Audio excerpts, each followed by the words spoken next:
وما يعلنون أولم يرى الإنسان أنا خلقناه من نطفة فإذا هو خصيم مبين ضرب لنا مثلا ونسي خلقه قال من يحيي العظام وهي رميم قل يحييها الذي أنشأها أول مرة وهو بكل خلق عليم والذي جعل لكم من الشجر الأخضر نارا فإذا أنتم منه توقدون أوليس الذي خلق السماوات والأرض بقادر على أن يخلق مثلهم بلى وهو الخلاق العليم إنما أمره إذا أراد شيئا أن يقول له كن فيكون وسبحان الذي بيده ملكوت كل شيء وإليه ترجعون. اللهم صل على محمد وآل محمد.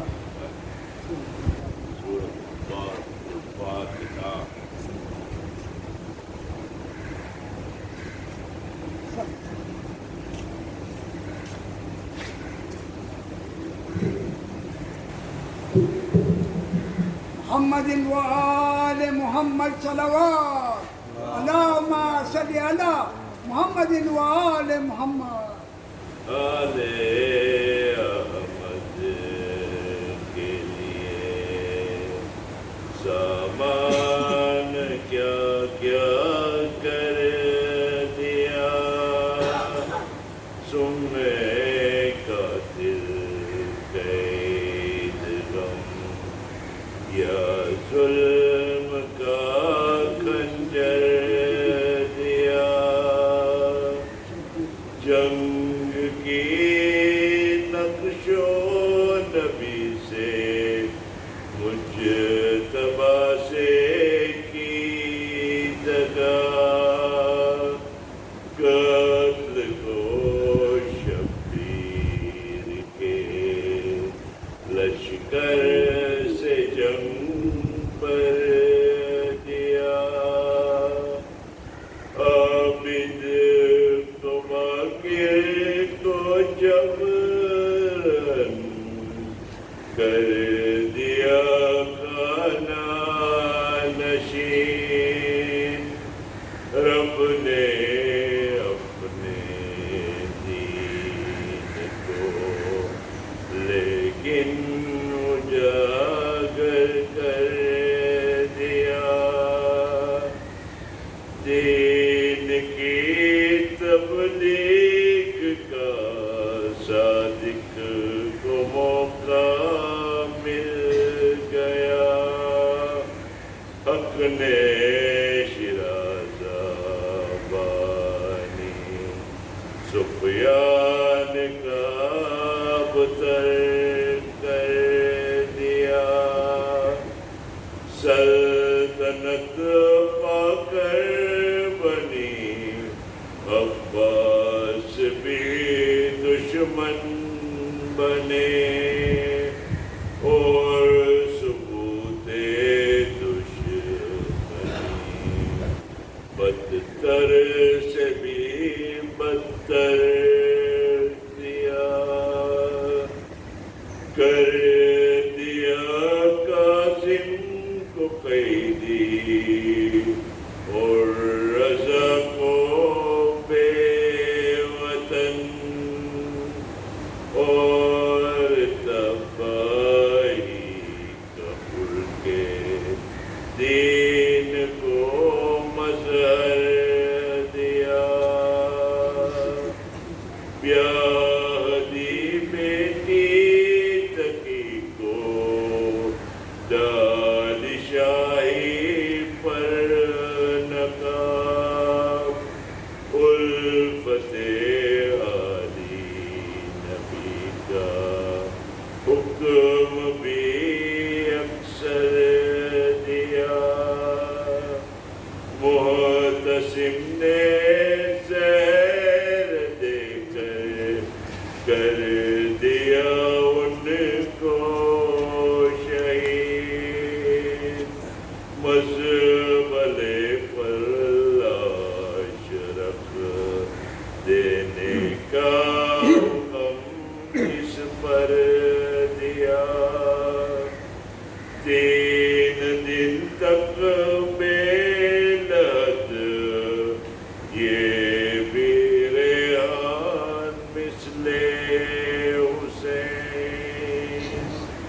Karbala के वाक़े को फिर से ताज़ा कर दिया।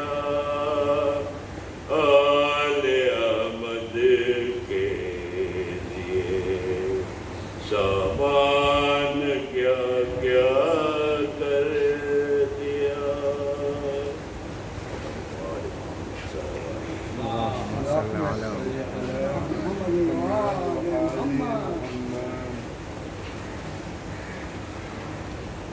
محمد وآل محمد صلوات اللهم صل على محمد وآل محمد وأجل فرجهم.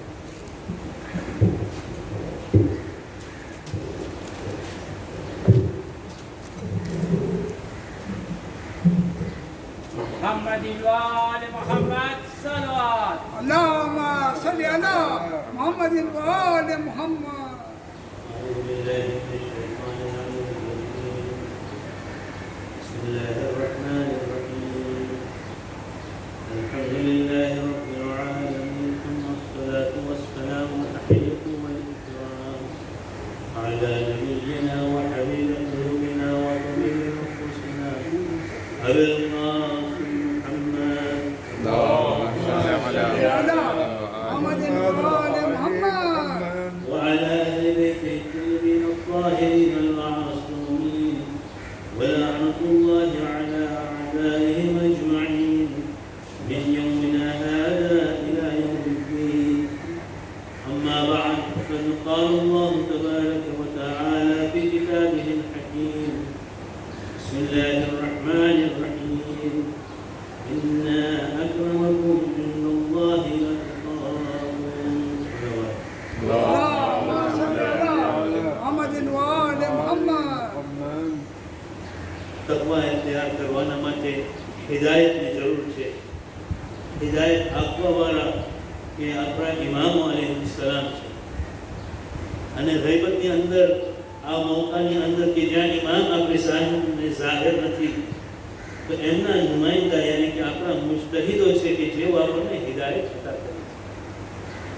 જેવી રીતે આપણે રિશ્તો રાખીએ છીએ કારણ કે આપણે ભેગા થયા છે આપણા નવમા ઇમામની શહાદતને યાદ કરવાના માટે. આ ઇમામ અલૈહિસ્સલામ પોતાની મુખ્તસર જિંદગીની અંદર કે જે ફક્ત 25 વર્ષ 25 years એ 25 વર્ષની અંદર કેવું દાગ મૂકી ગયા કે ઇમામત ઉપર ફાયઝ થાય છે તો તેઓ 7 વર્ષને કાંઈ મહિનાઓના હોય છે અને જ્યારે શહાદત હાસિલ થાય છે તો તેઓની ઉંમર 25 વર્ષની હોય છે. આપણે કહીએ કે 25 વર્ષ હવે જવાની શરૂ થઈ इंसानी जिंदगी ની અંદર પણ ઇમામ એ 25 વર્ષની અંદર એમ કહી દો 18 વર્ષની ઇમામતના મોકાની અંદર ઇમામ ઘણો શીખાવી ગયા. અને એના ઘણા વાક્યો એના બારામાં છે કે જ્યારે ઇમામ અલૈહિસ્સલામની સામે બીજા ઉલમાઓને રાખવામાં આવતા હતા કે તેઓ સવાલો પૂછે બતાવવા માટે કે ઇમામ પાસે માઅઝલ્લાહ ઇલ્મ નથી. આ એક પ્રૂફ છે આપણા પાસે કે ઇમામ જન્મે છે ઇમામ તરીકે પણ ઝાહિરી ઇમામત ઉપર ક્યારે આવે છે જ્યારે એમના પહેલા જે ઇમામ હોય તેઓ શહીદ થઈ જાય છે. દરેક ઇમામ ખુદાવંદે આલમે મુઆયન કર્યું છે એના માટે આપણે આ જોઈએ છે કે નાની ઉંમરમાં 7 વર્ષની ઉંમરમાં તેઓ એટલો ઇલ્મ રાખતા હતા કે તે જમાનાના ઉલમાઓને જ્યારે સામે બેસાડવામાં આવ્યા તેઓ પણ લાજવાબ થઈ ગયા. યાહ્યા ઇબ્ન અખતમ કે જેઓ ને રાખવામાં આવ્યો તો ઇમામને નીચું કરવા માટે. તમને યાદ હશે ને કે ઇમામ અલૈહિસ્સલામ ને એ સવાલ કરે છે પૂછવા માટે કે જ્યારે કોઈ હજ ફરવા જાય ઇહરામની હાલતમાં હોય અને શિકાર કરે હજ કરે તો એના બારામાં એનો શું છે કફાર. ઇમામ સવાલનો સવાલ આપે છે સામે. ઇમામ કહે છે મને બતાવો કે હજ એ ઉમરા હજનો હતો કે ઉમરા હતો. બતાવો શિકાર સવારના કર્યા હતા કે રાતના કર્યા હતા. બતાવો કે તેઓ આ હુકમ જાણતા હતા કે નહોતા જાણતા. શિકાર કેનું કર્યા હતા નાનું જનાવરનું કે મોટા જનાવરનું. શિકાર ક્યાં કર્યા હતા, હરમની અંદર કે હરમની બહાર કર્યા હતા, આ વગેરે કઈ 25 સવાલો ઇમામ સામે પેશ કરે છે. અને જ્યારે યાહ્યા લાજવાબ થઈ જાય છે તો કહેવામાં આવે છે, મૌલા તમે જવાબ આપો. સુબહાનલ્લાહ, ઇમામ સવાલો કરે ને 25. હવે હાકીમે વક્ત કહે છે કે દરબારની અંદર તમે જે સવાલોનો આપ્યા છો એના જવાબો આપો. તો ઇમામ દરેક હુકમનો એક જવાબ. દિવસ ન કરે તો એનો હુકમ આ છે, રાત ન કરે તો એનો હુકમ આ છે, એ જાણતો હોય તો એનો હુકમ શું છે, ન જાણતો હોય તો શું છે. એની દરેક રૂપથી જે પણ એ ઇહરામની હાલતમાં હજ કરે છે એના બારામાં જે હતું તે ઇમામ સામે આવી હતી. એક વખત નાની ઉંમરની અંદર આપણે કહીએ કે નાના બચ્ચાઓ રમતા હોય છે. ઇમામ અલૈહિસ્સલામ એ બચ્ચાઓની વચ્ચે હતા કે જેઓ રમતા હતા. કે મામૂન ત્યાંથી બતાય છે, બધા બચ્ચાઓ ડરીને ભાગી જાય છે. પછી ઇમામ ત્યાં જ ઊભા હોય છે. મામૂન બાજુમાં આવીને કહે છે, બધાય ભાગી ગયા, તમે શા માટે અહીંયા ઊભા રહ્યા? યાની પૂછવામાં છે કે તમારી અંદર એ હિંમત કેવી રીતે આવી કે તમને ન ગભરા ન માને? ઇમામ કહે છે, રસ્તો બહુ મોટો છે, હું આડો નથી આવતો, તમે આ રસ્તામાંથી પસાર થઈ શકો છો. હું કઈ ગુનો નથી કર્યો કે હું તમારાથી ભાગું, કે ના હું તમારાથી ડરું છું કે એના કારણે. પછી એ જ સફરે એ જાય છે, એનો ફાલ્કન હોય છે, એનો એક બર્ડ હોય છે કે જે ને મછલી પકડીને એને હાથમાં આપે છે, કે જે મછલી એ હાથમાં રાખી અને ઇમામ પાસે પસાર થઈને સવાલ કરે છે કે હાથની અંદર શું છે? ઇમામનો જવાબ ઇમામ છે, ખુદાવંદ આલમ તરફથી નુમાયેલા છે, એપોઇન્ટેડ બાય અલ્લાહ, એના માટે ઇલ્મ રાખે છે. ઇમામનો જવાબ જોઈ લો. ઇમામ શું કહે છે? અમુક હાકીમો છે જે જાય છે પોતાના પક્ષીથી જાય છે અને હંચિંગ કરે છે, અને તેઓનું પક્ષી જ્યારે નાનું મચ્છી લઈને આવે છે તો તે મચ્છીને પોતાના હાથમાં બંધ કરી અને ખુદાના નુમાઈંદાઓને સવાલ કરે છે કે હાથ લઈને સાફ જવાબ કે તું શું સમજે છે? જે અમને ઇલ્મ આપવામાં આવ્યું છે તે ઇલ્મ ખાસ છે, હિદાયત આપવા માટે છે, દુનિયા માટે નથી, આખિરતના માટે છે. અને એના માટે તમે જોશો કે દરેક ઇમામ પોતાની જિંદગીની અંદર જે પણ અમલ કરતા હતા તે અમલ ફક્ત અને ફક્ત અલ્લાહના જ માટે. એમાં જોતા ન હતા કે મારો ભાઈ, મારો સગો, મારો બાપ, મારો દેવ, નહીં. હક અને બાતિલ, મારો રબ શું ચાહે. યાહ્યાને કહેવામાં આવે છે, એને હુકમ આપવામાં આવે છે યાહ્યાને સવાલ કરો. આ સવાલ તમે સાંભળી ચૂક્યા કે યાહ્યા ઇમામ ને કહેવામાં આવે છે તમે યાહ્યાને સવાલ કરો. તો ઇમામ કહે છે એ માણસ છે કે જે સવારના ઉઠે છે તો એના માટે એ ઓરત તરફ જોવું હરામ છે. બપોર થાય છે તો તેના માટે હલાલ થઈ જાય છે, સાંજ થાય છે તો તેના માટે પાછો હરામ થઈ જાય છે, રાત થાય છે તો તેના માટે પાછો હલાલ થઈ જાય છે, દિવસ થાય છે પાછો હરામ થઈ જાય છે, અને રાત થાય છે પાછો એના માટે હલાલ થઈ જાય છે. આ કેવો વાક્ય છે? યાહ્યાનો જવાબ જો, મૌલા તમે જે સવાલ પૂછ્યા છે એનાથી મને ચક્રી આવે છે, હલાલ હરામ, હલાલ હરામ, હલાલ હરામ, મને ચક્રી આવે છે કે હું જવાબ દઉં. હવે સાંભળો જવાબ. ઇમામ કહે કે સવારના એ ઓરત બીજા કોઈની કનીઝ હતી, તારા માટે હરામ હતું, એના તરફ જોઉં. એ કનીઝને ખરીદી લીધો, એના માટે હલાલ થઈ. સાંજના એને આઝાદ કરી નાખ્યો, પાછું એના માટે નામહરમ થઈ ગઈ, હરામ થઈ ગઈ.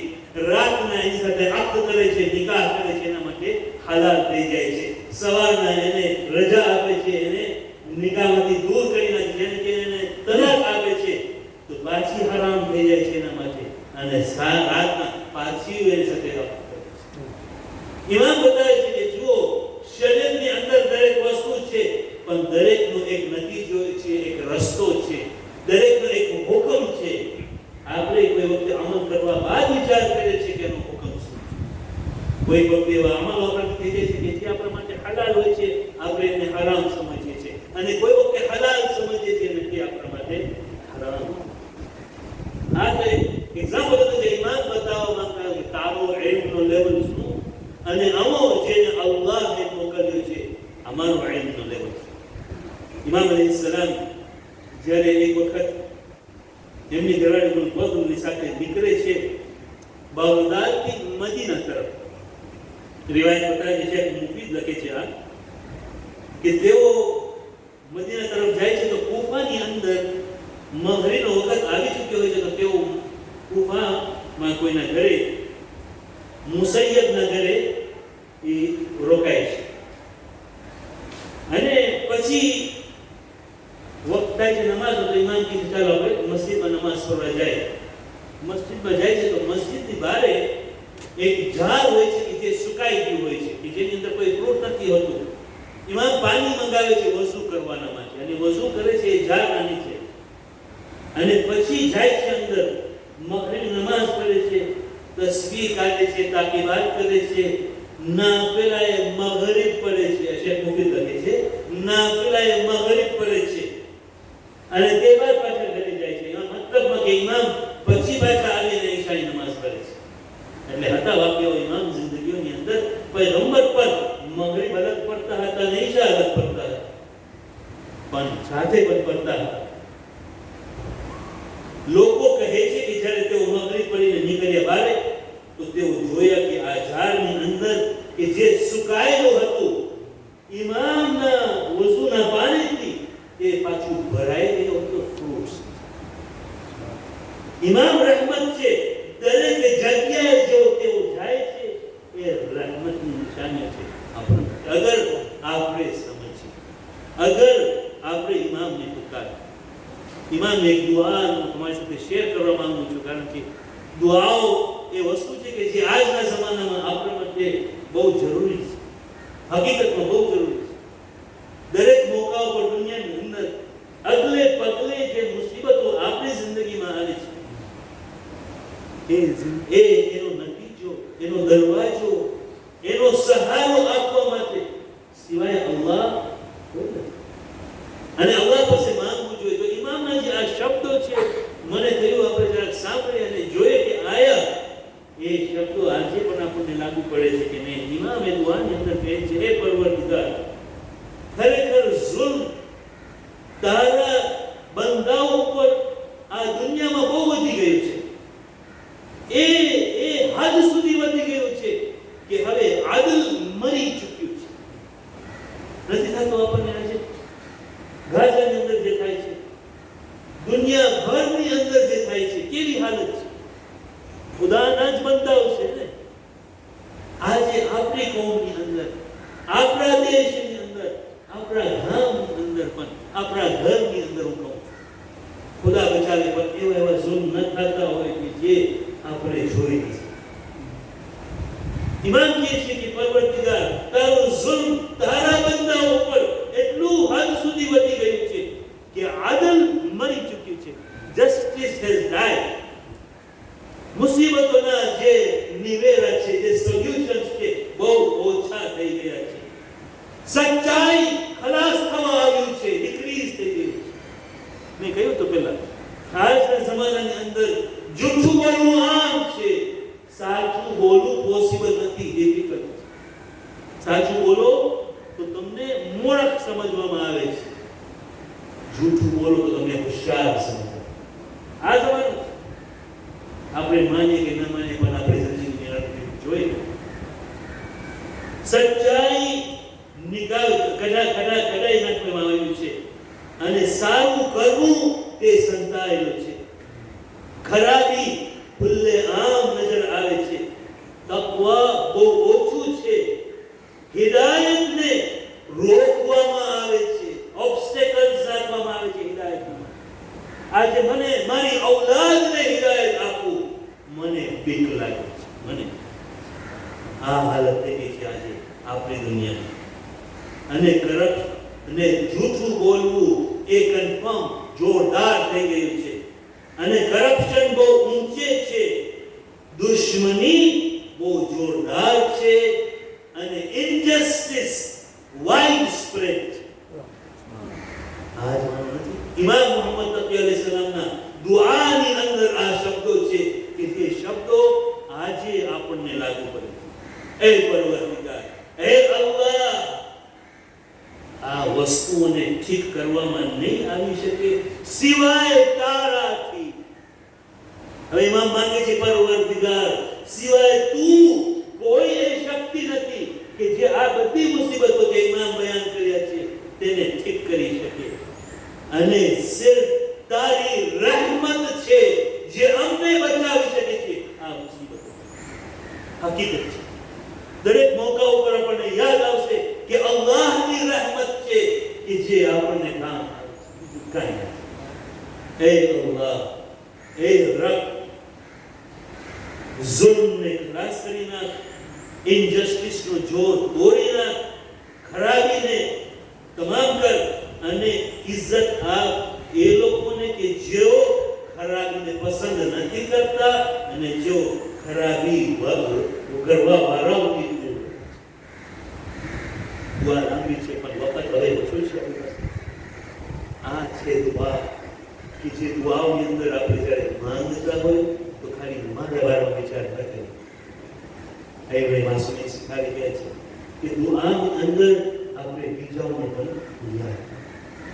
ઇમામ મુહમ્મદ અલૈહિ સલામ આપણે જેમ સાંભળ્યા એમને ઝહર આપવામાં આવ્યું, જે ઝહરનું એટલું અસર જવાનીની ઉંમર હતી, 25 વર્ષની ઉંમર હતી, તે છતાંય ઝહર એટલું જોરદાર હતું કે ઇમામ શહાદત પામે. ઇન્ના લિલ્લાહ વ ઇન્ના ઇલૈહિ રાજીઉન. ઇમામ મુસાફિર હતા, બગદાદમાં હતા ને, ઇમામ દૂર હતા પોતાના વતનથી, પણ ચાલો કરબલા આપણને યાદ અપાવે છે. ઇમામ અરે આશુરનો દિવસ હોય છે, રિવાયત બતાવે છે ઇમામ હસન અલૈહિ સલામ એક લાશને તૈમા પાસે પોતે લઈ આવતા હોય છે, પણ તેઓ તેમની સાથે એમના ઘરવાળાઓ પણ હોય છે. હઝરત અબ્બાસ હોય છે, હઝરત અલી અકબર હોય છે, પણ એક એવી લાશ મને બતાવું છે કે જેને લાવવા માટે ઇમામને 7 વખત આગળ જવું પડ્યું અને 7 વખત પછવાડે. અને ઝાલિમ કહે છે કે જ્યારે મેં જોયું ઇમામ જનાબ અલી અસગરની લાશ લઈને આગળ જાય છે અને પાછળ વળે છે, આ બાજુ હું જોઉં છું ખલીમાના પડદા પાસે એક પડદા પોશ औरत ઊભા છે. દિલ મેં કહ્યું હોય ન હોય તે બચ્ચાની માં છે, ઇંતજારમાં છે કે આકાને પાણી પીવડાવવા લઈ ગયા છે, શાયદ એમને પાણી પીવડાવી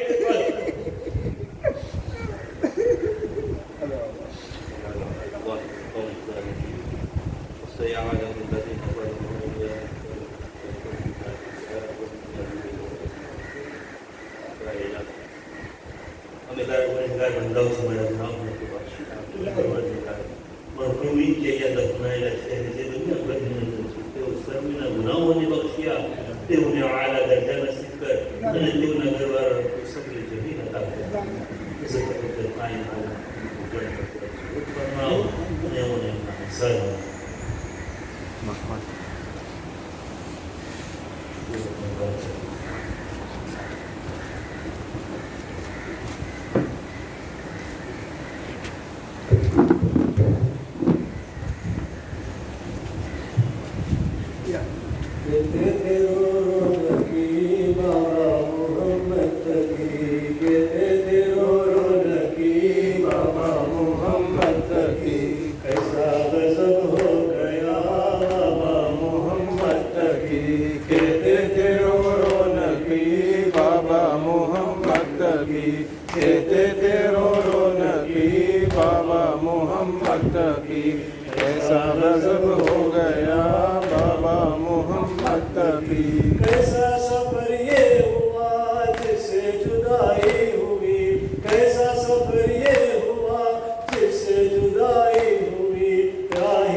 بابا محمد تقی کیسا غضب ہو گیا بابا محمد تقی زہر سے مارا تجھے فاطمہ بے چین ہوئی زہر سے مارا تجھے فاطمہ بے چین ہوئے تمہیں جینا چل بسے بابا محمد تقی کہتے تھے رو رو نبی بابا محمد تقی کہتے تھے رو رو نبی بابا محمد تقی کیسا غضب ہو گیا بابا محمد تقی